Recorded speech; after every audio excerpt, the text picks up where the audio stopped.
إن الحمد لله نحمده ونستعينه ونستغفره ونعوذ بالله من شرور أنفسنا ومن سيئات أعمالنا من يهده الله فلا مضل له ومن يضلل فلا هادي له وأشهد أن لا إله إلا الله وحده لا شريك له وأشهد أن محمدا عبده ورسوله يا أيها الذين آمنوا اتقوا الله حق تقاته ولا تموتن إلا وأنتم مسلمون يا أيها الناس اتقوا ربكم الذي خلقكم من نفس واحدة وخلق منها زوجها وبث منهما رجالا كثيرا ونساء واتقوا الله الذي تساءلون به والأرحام إن الله كان عليكم رقيبا يا أيها الذين آمنوا اتقوا الله وقولوا قولا سديدا يصلح لكم أعمالكم ويغفر لكم ذنوبكم ومن يطع الله ورسوله فقد فاز فوزا عظيما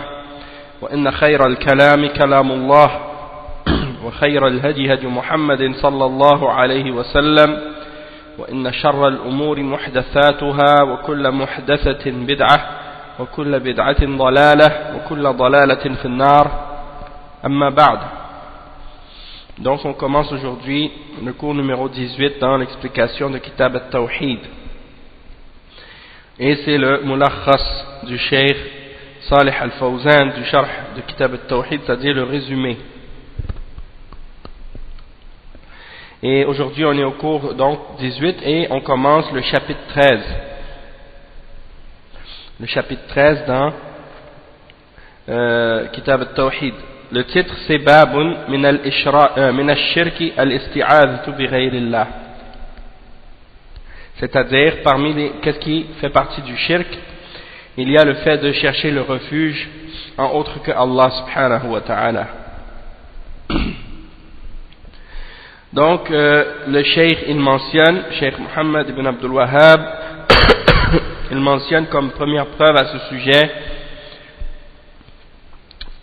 le verset 6 dans Surat Al-Jinn, dans lequel Allah subhanahu wa ta'ala dit وَقَوْلِهِ تَعَالَى وَأَنَّهُ كَانَ رِجَالٌ مِنَ الْإِنسِ يَعُوذُونَ بِرِجَالٍ مِنَ الْجِنِّ فَزَادُوهُمْ رَهَقًا. C'est-à-dire, or il y avait parmi les humains des mâles qui cherchaient protection auprès des mâles parmi les djinns, mais cela ne fit qu'accroître leur détresse. Leur détresse. Le cheikh il explique, il dit munasabatul bab li kitab at-tawhid anna fihi bayan naw'in min anwa' ash-shirk al-munafi lit-tawhid wa huwa al-isti'adhatu bi ghayri Allah falyuhdhar wa yutajannab. Donc le cheikh explique, il dit la raison pour laquelle on a placé ce chapitre dans Kitab al-Tawhid, c'est qu'il y a dedans l'explication et la clarification d'une sorte parmi les différentes sortes de shirk qui opposent le Tawhid et qui nient le Tawhid, et c'est-à-dire de chercher le refuge en autre que Allah subhanahu wa ta'ala. Et le cheikh il mentionne ça dans le but de mettre en garde les gens à ce sujet-là, dans le but que les gens s'en écartent. Et al-isti'adha dans la langue arabe, le cheikh il dit lughatan al-isti'adha al-iltija wal-i'tisam wal-taharruz wa haqiqatuha al-harabu min shay'in takhafuhu ila man yu'simuka minhu. Donc le cheikh explique que selon la langue arabe, le mot isti'adha signifie al-iltija, de chercher un refuge, al-i'tisam, de chercher la protection, et at-taharruz, de se protéger yani. Donc c'est dans cette société, dans ces sens-là yani. Et la réalité de al-isti'adha, qu'est-ce que c'est? C'est de s'enfuir de quelque chose dont on a peur vers ce qui peut nous protéger de cette chose. Et donc, dans le verset qu'on a mentionné, dans Surat Al-Jinn, Allah subhanahu wa ta'ala, il mentionne, il dit وَأَنَّهُ كَانَ رِجَالٌ مِنَ الْإِنسِ يَعُوذُونَ بِرِجَالٍ مِنَ الْجِنِّ. Donc le verbe يَعُوذُون, c'est la même racine que al-isti'aza. Donc il y a la même signification, la même racine là-dedans, c'est-à-dire que il y a des mâles parmi les hommes qui cherchaient refuge chez les mâles parmi les djinns. Donc le cheikh il dit يعوذون بأن يقول أحدهم إذا أمسى بواد وخاف من الجن أعوذ بسيد هذا الوادي من سفهاء قومه. Donc le cheikh il explique que les gens qu'est-ce qu'ils faisaient à l'époque lorsqu'ils voyageaient durant la nuit et qu'ils arrivaient près d'une vallée et qu'ils craignaient les djinns, ils craignaient les offenses ou les attaques des djinns, alors ils faisaient ce genre de dua en cherchant le refuge en le chef ou le maître de cette vallée contre les faibles d'esprit de son peuple. Donc il cherchait refuge en les djinns contre le mal qui pouvait lui arriver de la part de certains djinns d'entre son peuple. Donc le cheikh il explique فَزَادُهُمْ رَهَقًا خَوْفًا أو إثمًا. Donc رَهَقًا ça veut dire خَوْفًا أو إثمًا. Donc lorsque les hommes cherchaient refuge en les djinns, eh bien ça les augmentait en détresse. Et le terme dans la traduction c'est détresse. Toutefois ça signifie également la crainte, la peur, et ça les augmentait également en péché. Le cheikh il dit المعنى الإجمالي للآية أن الله سبحانه يخبر أن بعض الإنس يلجئون إلى بعض الجن لتؤمنهم مما يخافون وأن الملتجأ بهم زادوا الملتجين خوفا بدل أن يؤمنوهم وهذا معاملة لهم بنقيض قصدهم وعقوبة من الله لهم. Donc le cheikh explique que la signification générale de ce verset, c'est que Allah subhanahu wa ta'ala nous informe que certains hommes cherchaient refuge en certains d'entre les djinns pour les protéger de ce qu'ils craignaient. Et ceux vers qui ils se tournaient pour avoir le refuge, les augmentaient ceux qui demandaient le refuge en crainte, au lieu de les protéger, au lieu de les défendre. Hein? Donc au lieu le fait que ces hommes-là cherchaient le refuge en les djinns, au lieu que ça les éloigne de ce qu'ils craignaient et que ça les protège de ce qu'ils craignaient, ça ne faisait que les augmenter en crainte. Hein? Ça ne faisait que les augmenter en crainte, puisque en agissant ainsi, c'est-à-dire en cherchant refuge en les djinns, ça faisait que les djinns prenaient le dessus sur les hommes et utilisaient cette peur que les hommes avaient des djinns pour justement leur faire encore plus peur. Et donc ça c'est on voit que il y a dans ça le fait que Allah subhanahu wa ta'ala fait en sorte que ils aient le contraire de ce qu'ils ont demandé et le contraire de ce qu'ils aient voulu, et ça c'est une punition d'Allah subhanahu wa ta'ala pour eux. Hein? Ils ont cherché la protection contre la peur qu'ils avaient et ils ont reçu le contraire de ça, c'est-à-dire ils ont eu encore plus peur que s'ils n'avaient pas demandé protection en les djinns. Et bien entendu, ça fait partie du shirk, de chercher le refuge en autre que Allah subhanahu wa ta'ala, et plutôt ils auraient dû chercher le refuge en Allah subhanahu wa ta'ala, leur créateur, plutôt que de demander le refuge en une créature. Donc le cheikh il dit ensuite ومناسبة الآية للباب أن الله حكى عن مؤمن الجن أنهم لما تبين لهم دين الرسل صلى الله عليه وسلم أو دين الرسول صلى الله عليه وسلم وأمنوا به ذكروا أشياء من الشرك كانت تجري من الإنس في الجاهلية من جملتها الاستعاذة بغير الله وذلك من باب وذلك من باب الاستنكار لها. Donc le cheikh explique que pour quelle raison on mentionne ce verset dans ce chapitre. C'est parce que Allah subhanahu wa ta'ala mentionne que les djinns qui sont devenus croyants, les djinns qui ont cru en le messager, lorsque la religion du messager leur a été clarifiée, la religion du prophète Mohammed sallallahu alayhi wa sallam leur a été clarifiée et qu'ils ont cru en ce qui a été mentionné par le prophète sallallahu alayhi wa sallam, donc eux ils ont cité certains exemples de shirk qui se produisaient de la part des hommes dans la jahiliya. Et parmi les formes de shirk qui se produisaient dans la jahiliya de la part des hommes, c'est le fait que certains d'entre eux cherchaient le refuge en autre que Allah subhanahu wa ta'ala, et ils mentionnent cette chose-là dans le but bien entendu de le critiquer et de le condamner. Les djinns qui ont cru en l'islam donc mentionnent des exemples de shirk que les hommes faisaient, et des formes de shirk qui se produisaient avant l'islam, dans le but de condamner ces formes de shirk. Ensuite, le cheikh il mentionne qu'est-ce qu'on peut tirer comme point bénéfique dans ce verset-là. Le cheikh il dit: ما يستفاد من الآية أن الاستعاذة بغير الله شرك لأن مؤمن الجن قالوا ولن نشرك بربنا أحدا، ثم ذكروا بعض ذلك على وجه الاستنكار، وأنه كان رجال من الإنس يعوذون برجال من الجن فزادوهم رهقا. Donc le cheikh il explique comme premier point que de chercher le refuge en autre que Allah subhanahu wa ta'ala, c'est une forme de shirk. Parce que les croyants parmi les djinns, lorsqu'ils ont cru en l'islam, ils ont dit وَلَن نُشْرِكَ بِرَبِّنَا أَحَدًا. Dans le verset 2, dans Surat al-Jinn, il dit: et nous ne ferons plus de shirk avec notre Seigneur.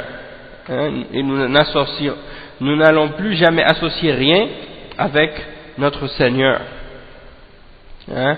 Et ensuite, ils ont mentionné des exemples de shirk qui se produisaient dans le but de condamner ces exemples de shirk.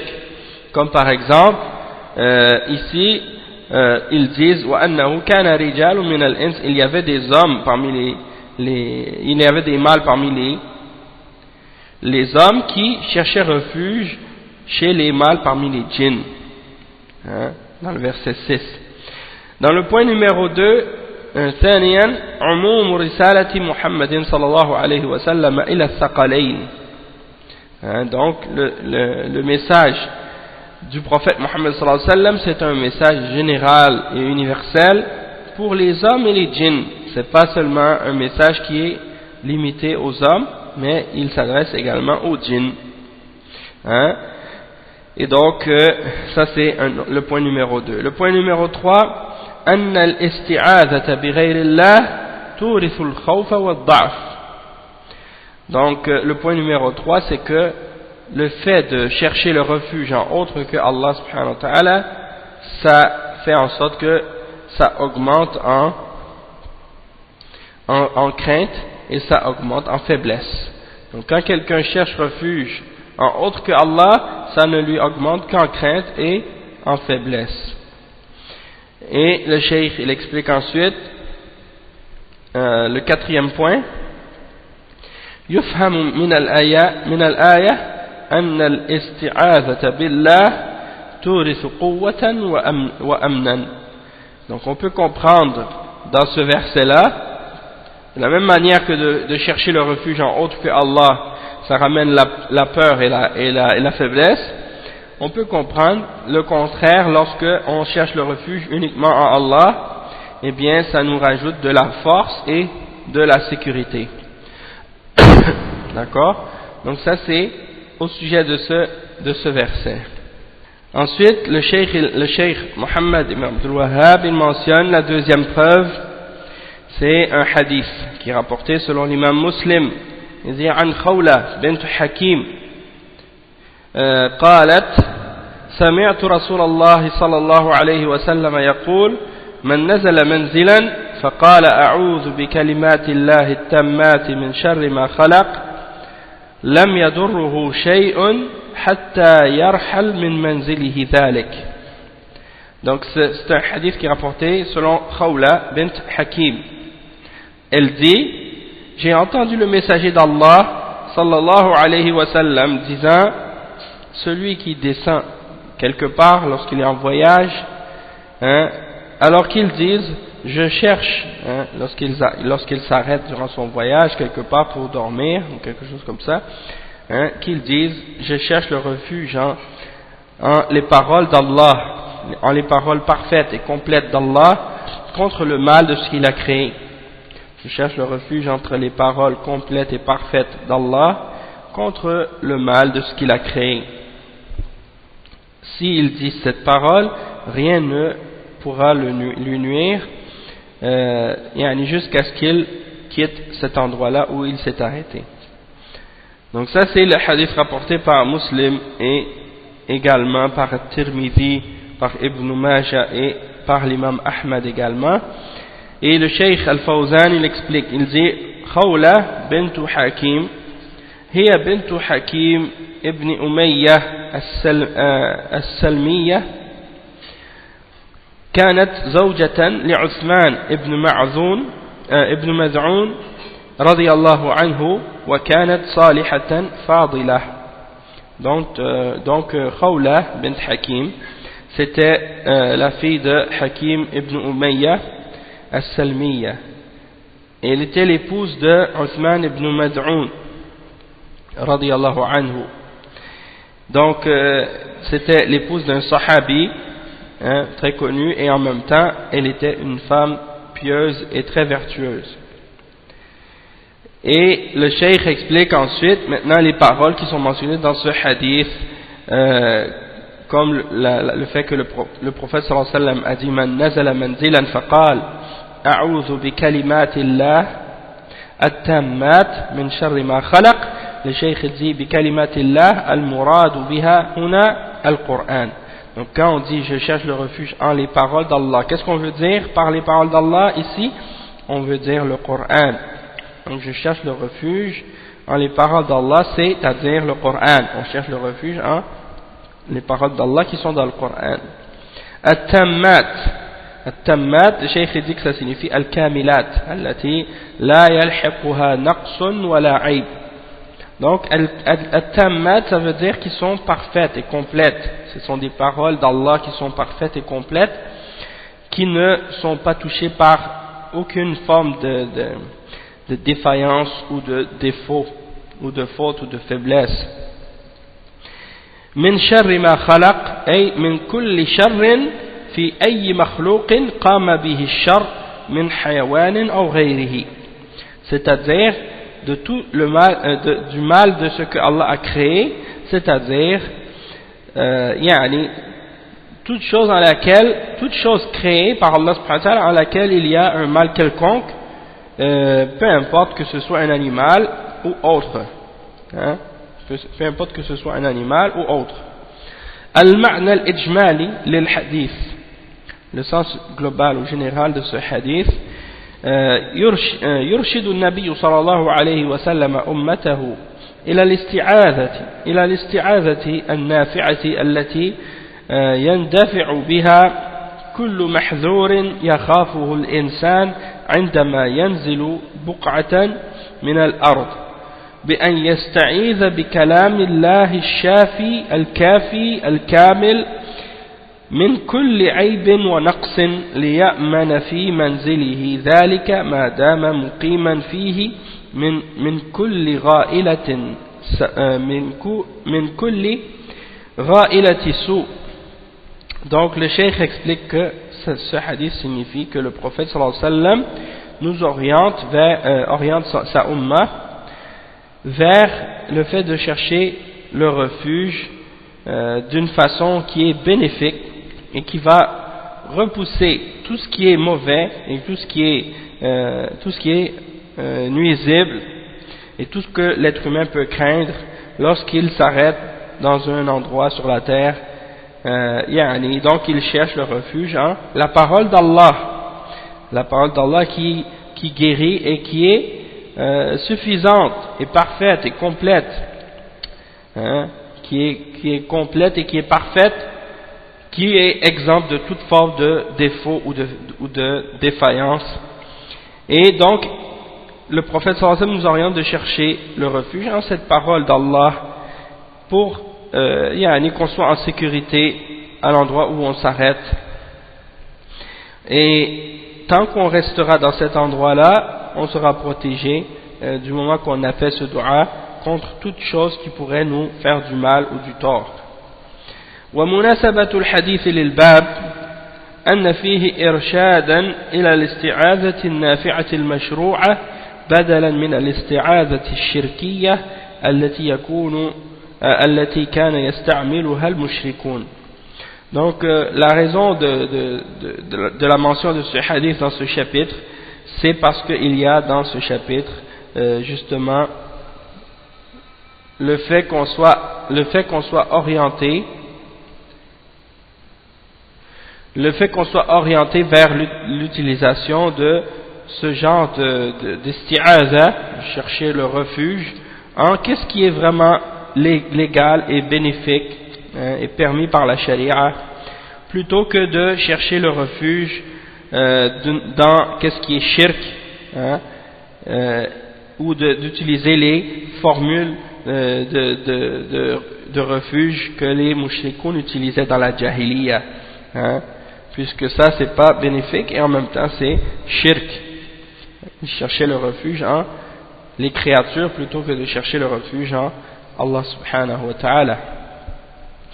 Et le cheikh il explique ici les points bénéfiques qu'on peut tirer dans ce hadith.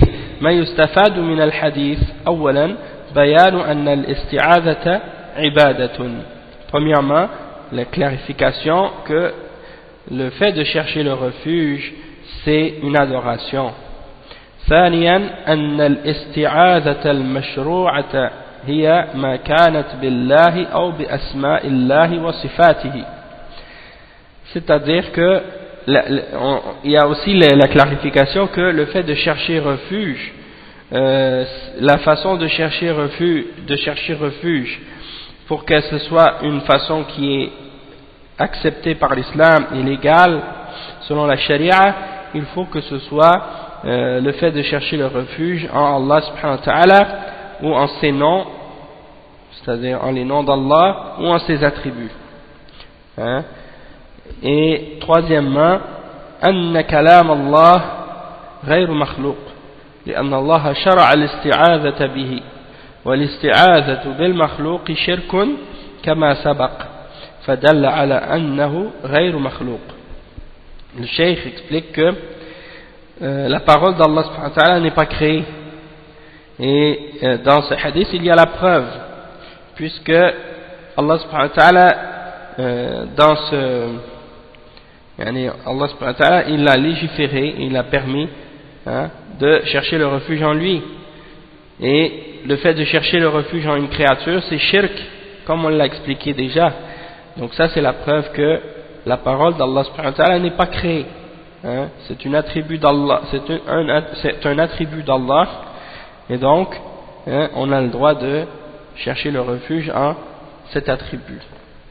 Et le cheikh dit comme point numéro 4 فضيلة هذا الدعاء مع اختصاره, c'est-à-dire dans le point numéro 4 le mérite de ce dua malgré le fait qu'il est très concis, très court, mais il est très bénéfique. Et le point numéro 5 أن نواصي المخلوقات بيد الله, c'est-à-dire que Allah subhanahu wa ta'ala il tient chacune des créatures, Allah subhanahu wa ta'ala la tient par son toupet. Donc le toupet de chacune des créatures est entre les mains d'Allah subhanahu wa ta'ala.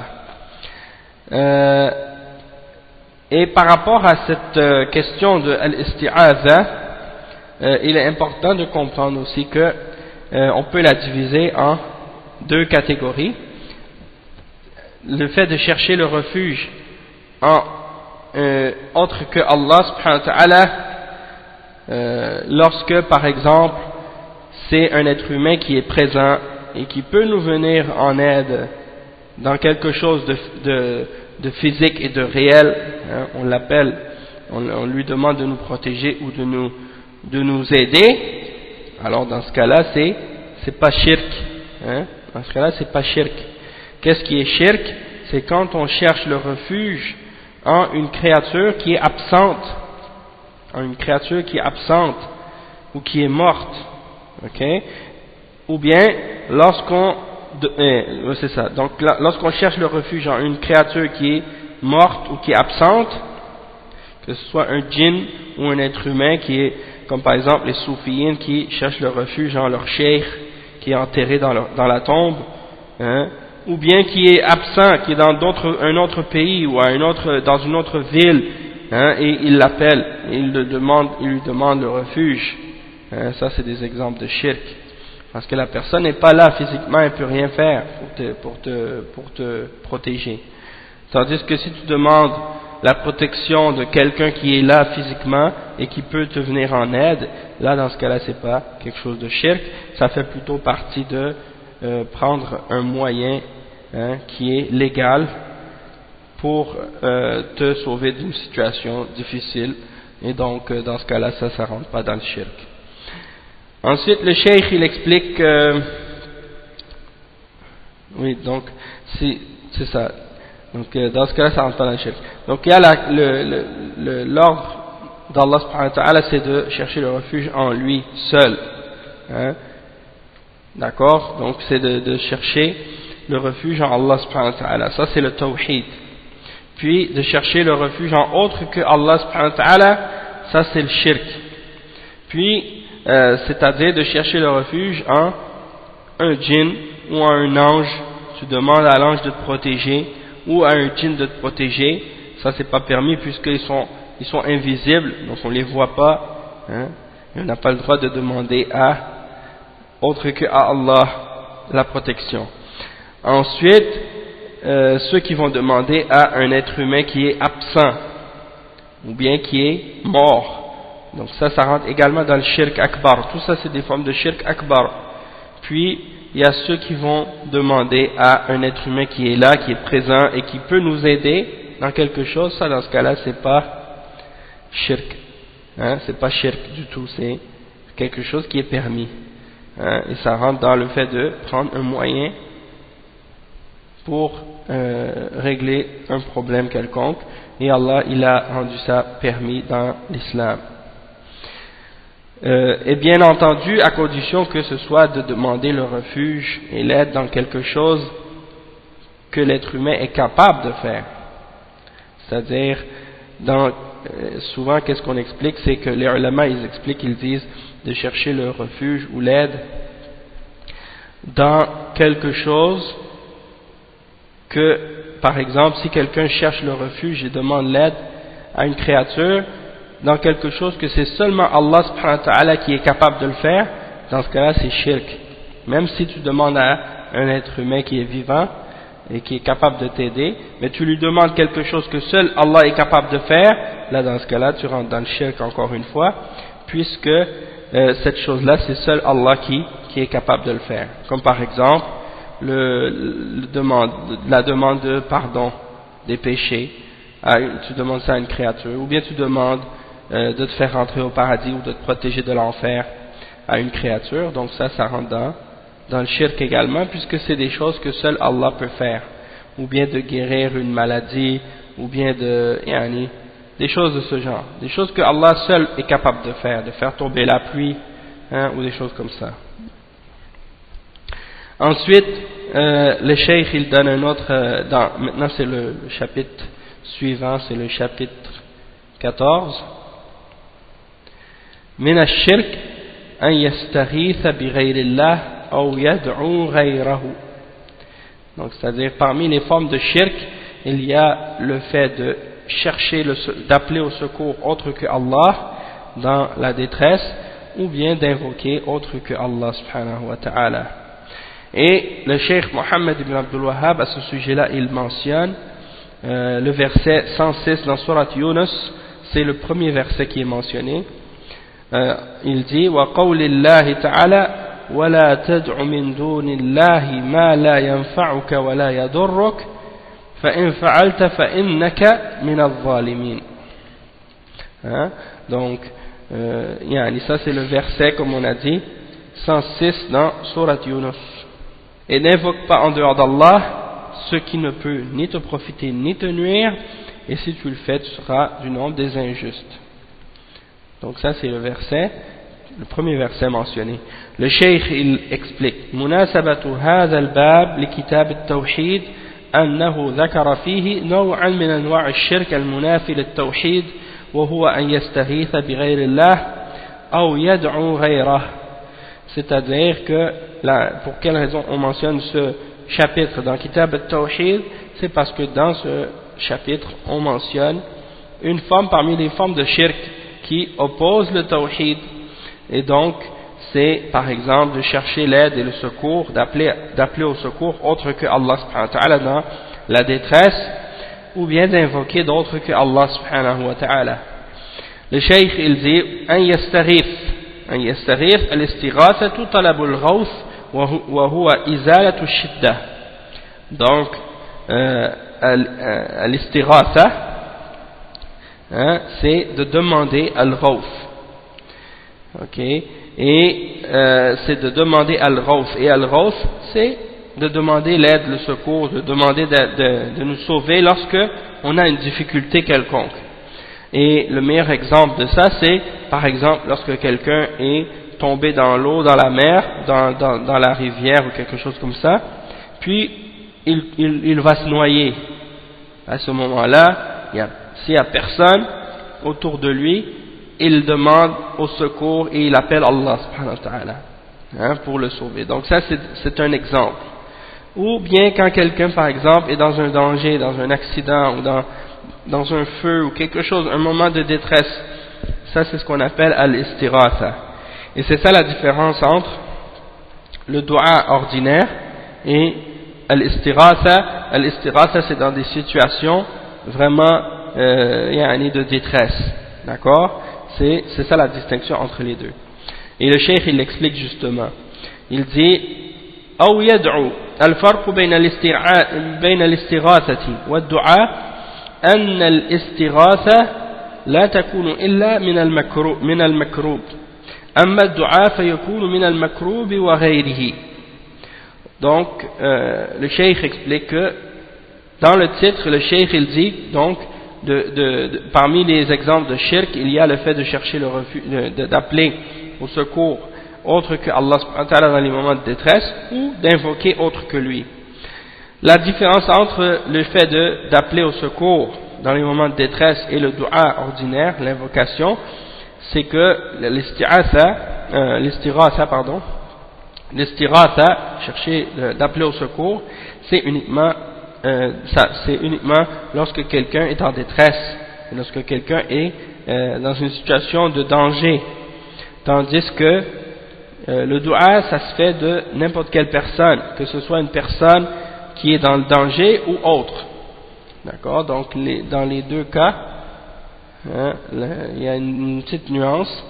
En fait c'est que l'istighatha c'est une forme de dua, mais c'est un dua fait au moment de détresse, tandis que le dua c'est général, le dua c'est général dans la détresse et autre que la détresse.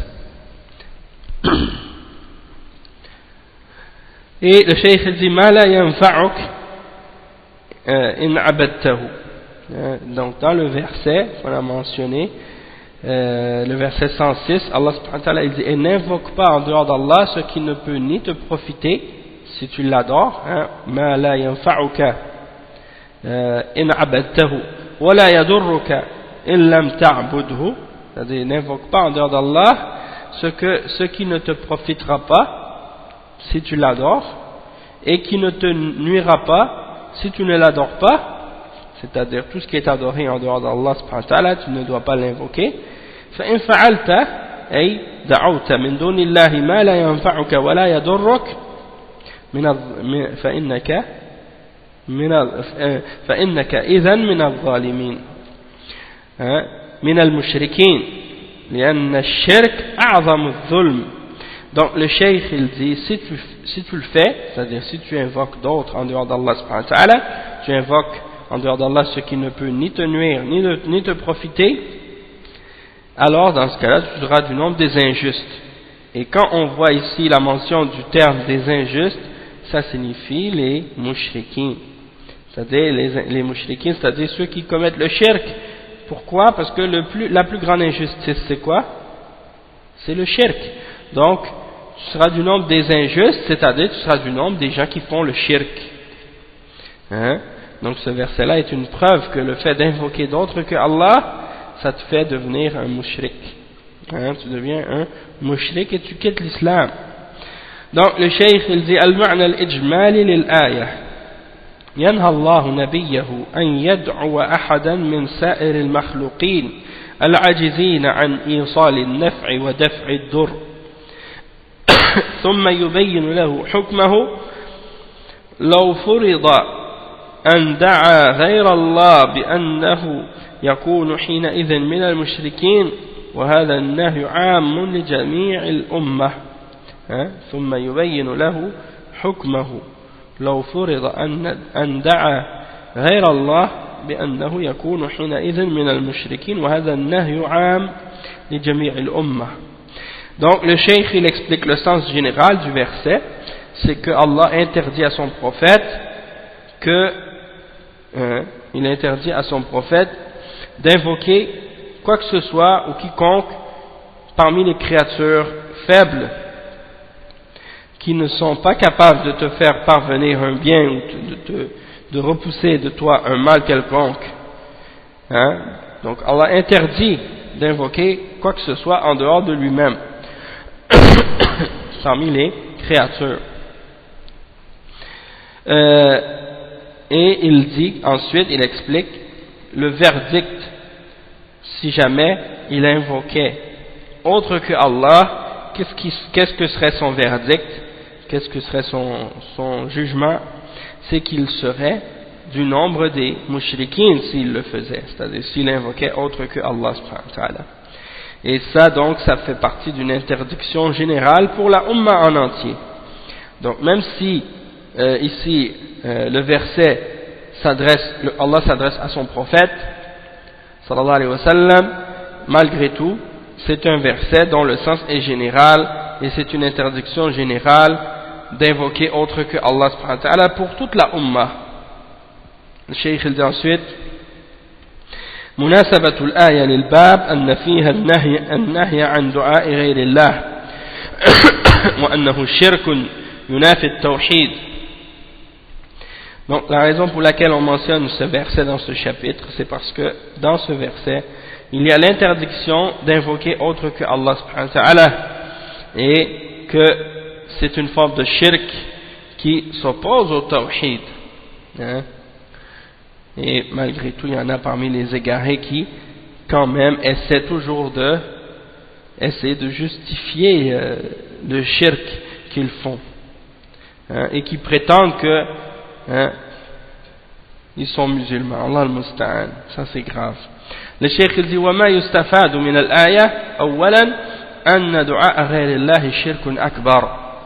ثانيا أن أصلح الناس ولو دعا غير الله صار من الظالمين أي المشركين فكيف بغيره.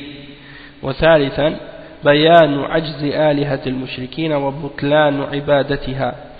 Donc le cheikh il explique les points bénéfiques de ce verset qui sont de trois, hein, il en mentionne trois. Le premier c'est que d'invoquer d'autres que Allah subhanahu wa ta'ala c'est une forme de shirk majeur. Et donc d'offrir des invocations et de demander à autre que Allah subhanahu wa ta'ala dans nos du'as, ça c'est une forme de shirk majeur.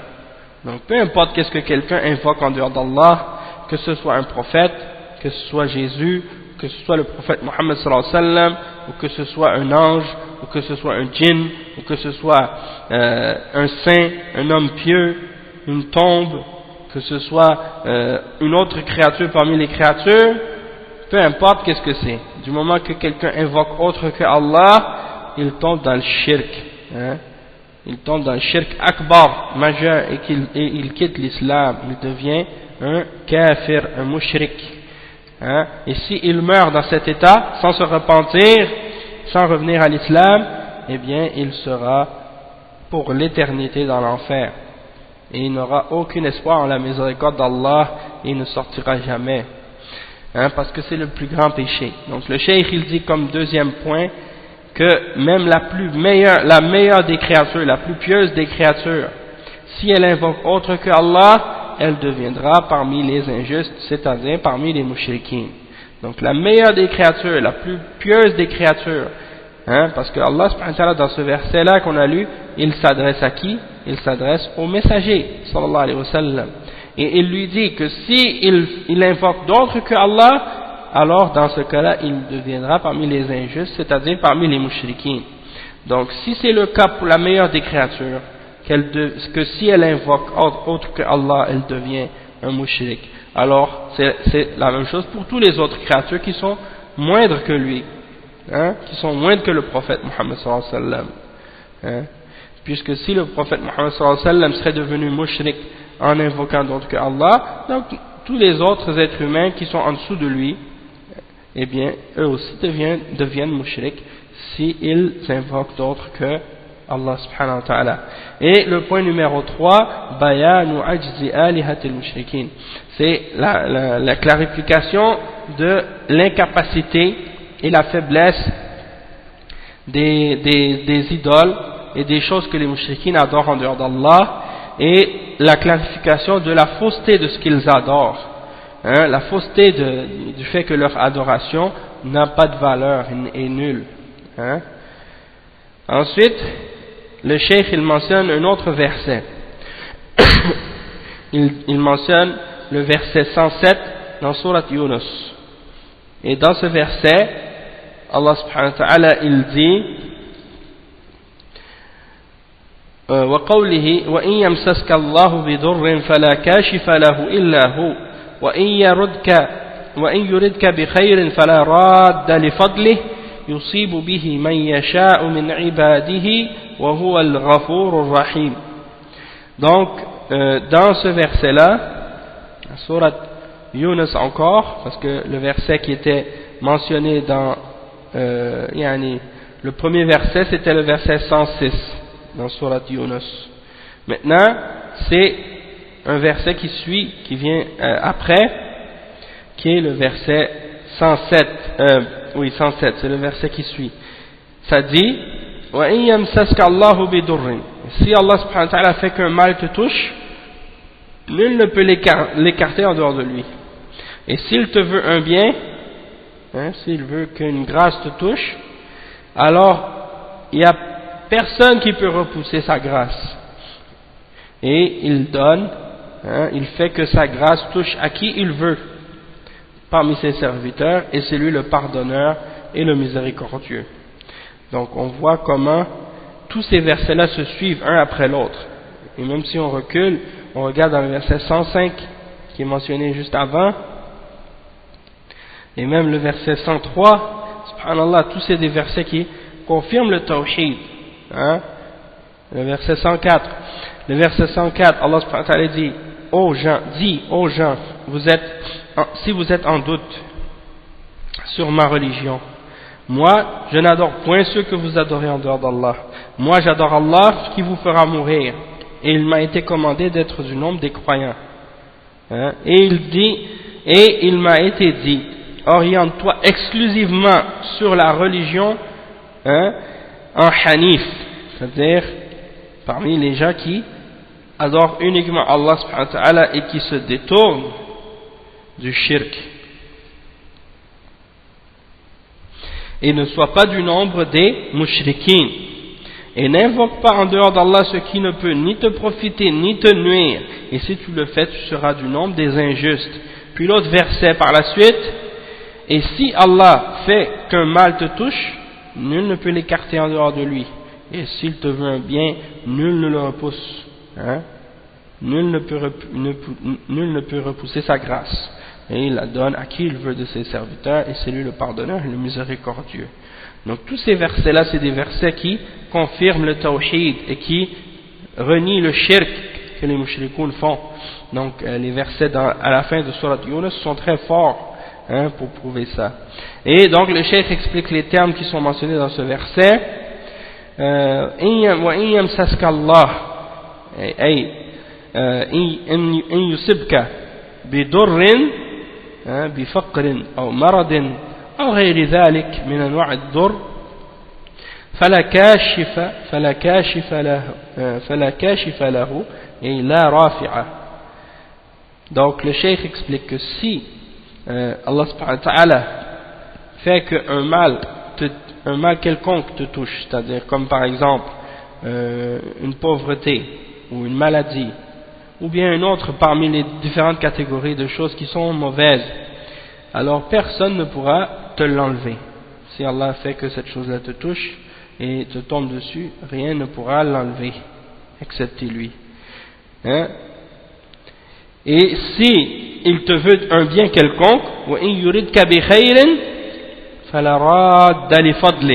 donc s'il te veut s'il te veut un bien quelconque de richesse, de succès, de guidance, de peu importe quel bien, personne ne peut repousser sa grâce envers toi. Donc le cheikh il explique le sens général de ce verset. المعنى الإجمالي للآية يخبر تعالى أنه المتفرد بالملك والقهر والعطاء والمنع والضر والنفع دون ما سواه فيلزم من ذلك أن يكون هو المدعو وحده والمعبود وحده دون غيره ممن لا يملك لنفسه ضرا ولا نفعا فضلا عن أن يملكهما لغيره. Donc le cheikh explique que la signification de ce verset là, c'est que Allah nous explique que c'est lui seul qui a le pouvoir, le contrôle, c'est lui seul qui donne et qui retient, et c'est lui seul qui peut nuire ou qui peut profiter en dehors de toute chose. Et donc ça implique que il soit le seul qui soit invoqué et que ce soit lui seul qui soit adoré en dehors de toute autre chose, parce que toute autre chose que les hommes peuvent invoquer en dehors de lui ne détiennent rien pour eux-mêmes, n'ont aucun pouvoir pour eux-mêmes de nuire ou de profiter, et encore moins de les posséder et de pouvoir les contrôler pour d'autres créatures. Donc ils ne sont même pas capables de se faire du bien ou de repousser un mal pour elles-mêmes. Alors comment pourraient-elles détenir cela pour les autres, ou aider les autres, ou faire un bien quelconque, ou nuire à quelqu'un en dehors d'eux-mêmes, puisqu'ils ne peuvent pas le faire pour eux-mêmes, donc ils peuvent encore moins le faire pour les autres. Et donc ça c'est la preuve qu'ils ne méritent pas d'être adorés, et c'est la preuve que seul Allah mérite d'être adoré. مناسبة الآية للباب أن فيها بيان استحقاق الله للعبادة بالدعاء ونحوه وأن دعاء غيره شرك لأنه لا ينفع ولا يضر. Donc le cheikh explique, il dit la raison de la mention de ce verset dans ce chapitre, c'est qu'il y a dans ce verset la preuve et la clarification que seul Allah mérite d'être adoré par l'invocation ou n'importe quelle autre forme d'adoration. Seul Allah mérite d'être invoqué ou adoré. Et que le dua, d'invoquer d'autres que Allah, c'est une forme de shirk. Parce que lorsque tu invoques autre que Allah, tu sais que rien ne peut nuire ou profiter excepté Allah. Donc pourquoi tu invoques d'autres que Allah, puisque rien ne peut nuire ou profiter autre que Allah. Donc ça, si tu invoques d'autres que Allah, tu as commis le shirk, tu as associé avec Allah subhanahu wa ta'ala dans ça. Le cheikh il explique, il dit Ma yustafadu min al-aya. Qu'est-ce qu'on peut extraire de ce verset comme point bénéfique? Premièrement, wujubu ifradillahi ta'ala bi tawhid al-uluhiyya wa li tafarrudihi bi tawhid al-rububiyyah. Donc dans ce verset, on peut comprendre que il est obligatoire de faire, d'unifier Allah subhanahu wa ta'ala dans le tawhid de l'adoration, étant donné que Allah subhanahu wa ta'ala est unifié dans le tawhid de la souveraineté. C'est-à-dire, puisqu'il est le seul maître, le seul créateur, le seul pourvoyeur, le seul à faire vivre et à faire mourir, le seul qui peut tout contrôler dans l'univers, qui a tout créé, donc il doit être également le seul à mériter notre adoration. Et c'est ça que le cheikh explique dans le premier point. Deuxième point, butlanu du'a'i ghayrillahi li'ajzihi an naf'i man da'ahu wa daf'i durri anhu. Donc, le deuxième point, c'est la preuve de la fausseté de tout ce qui est adoré en dehors d'Allah subhanahu wa ta'ala à cause de son incapacité de profiter à celui qui l'invoque ou de repousser le mal de celui qui demande qu'on enlève un mal de lui. Donc, toute chose qui est adorée en dehors d'Allah, elle ne mérite pas d'être adorée avec Allah ou en dehors d'Allah, puisqu'elle n'a pas le pouvoir de profiter celui qui l'invoque ou de repousser le mal de celui qui demande. Troisième point, isbatul mashi'ati lillahi subhanahu. Donc le troisième point, c'est dans ce verset, on voit qu'il y a le fait qu'on affirme, Allah affirme sa volonté dedans. Il affirme qu'il a cet attribut de la volonté et que c'est Allah subhanahu wa ta'ala qui décide tout ce qui se produit dans cet univers et que rien ne peut repousser sa volonté. Yusibu bihi man yasha'u min ibadihi. Il fait que cette grâce touche qui il veut d'entre ses serviteurs.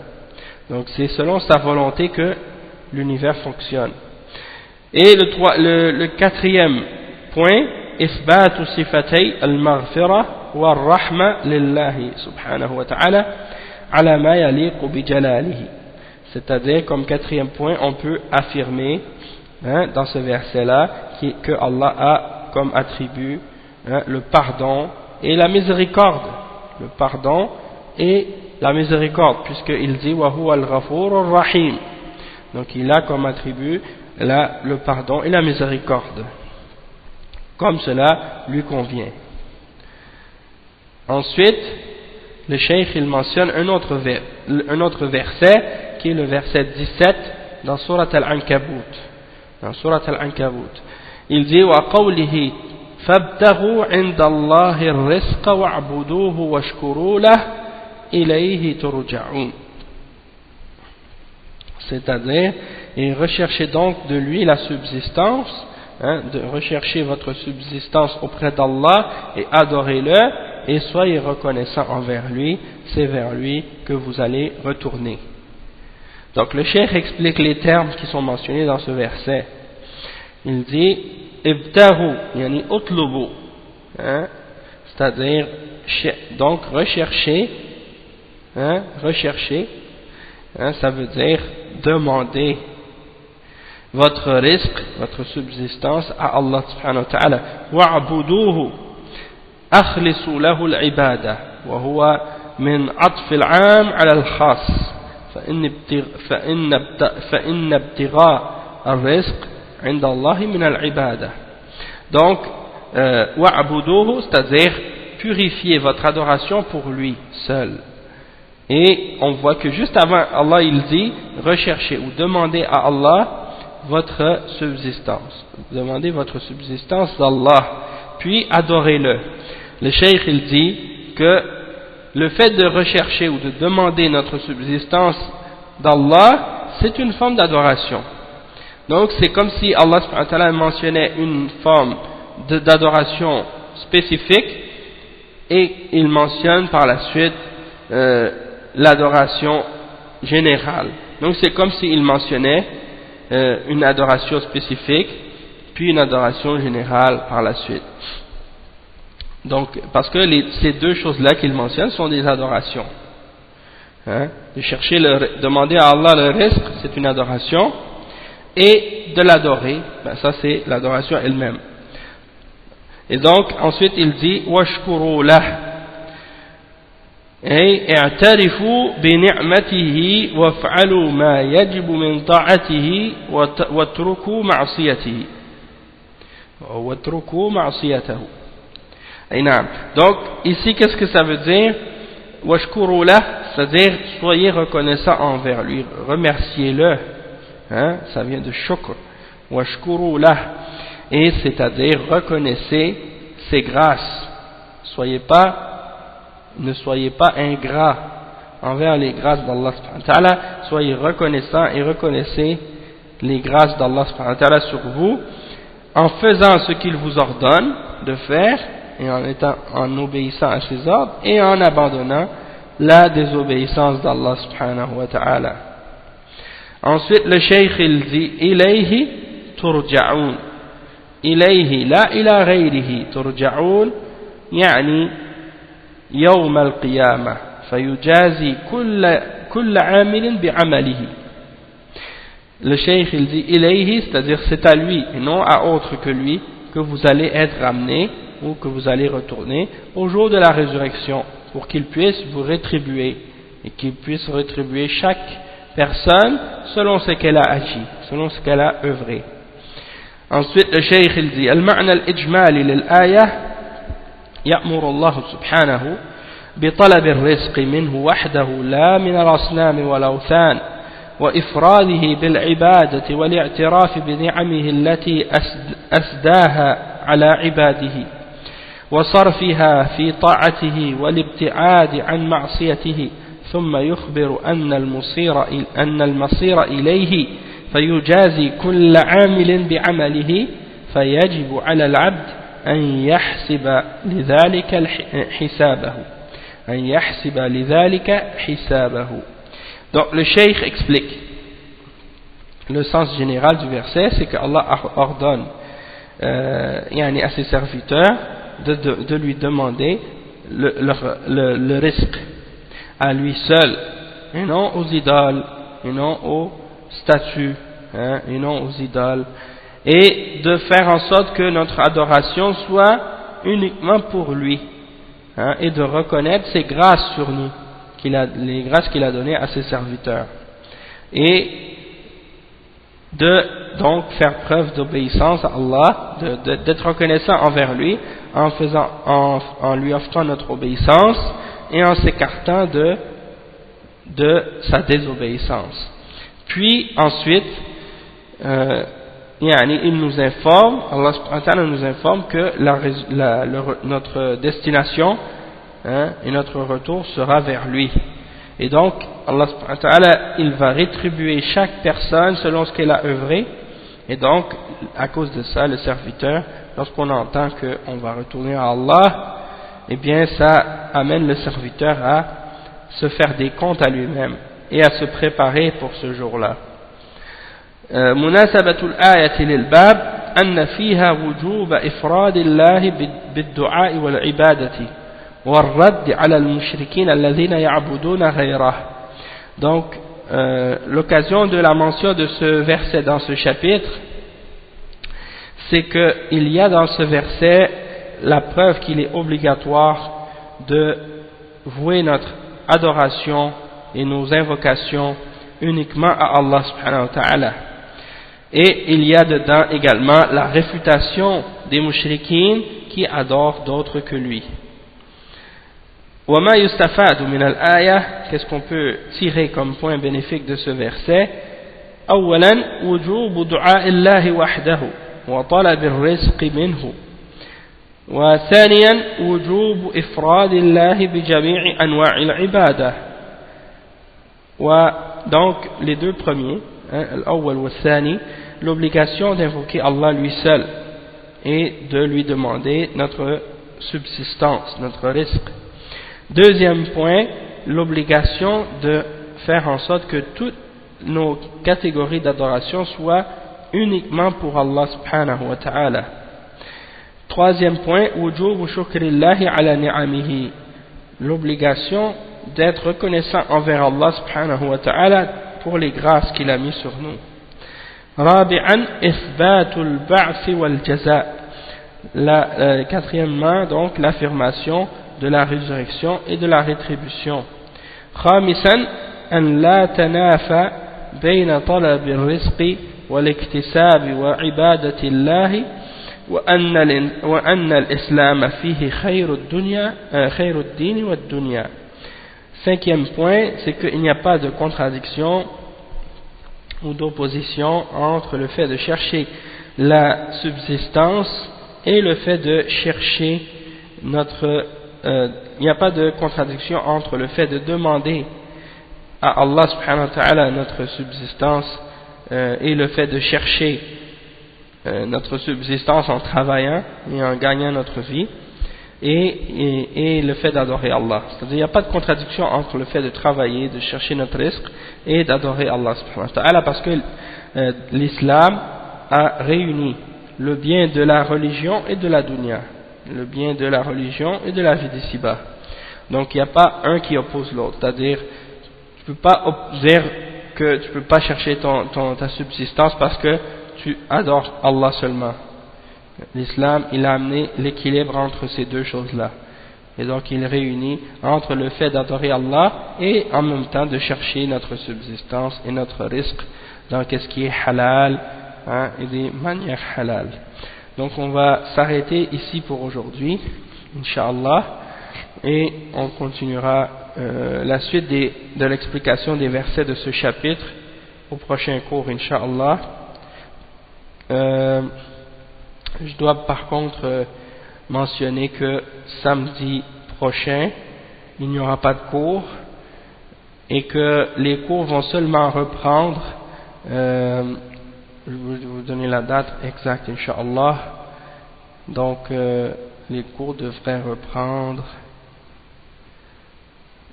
le 15 janvier, Inch'Allah. Inch'Allah, on va s'arrêter ici. سبحانك اللهم وبحمدك أشهد أن لا إله إلا أنت أستغفرك وأتوب إليك.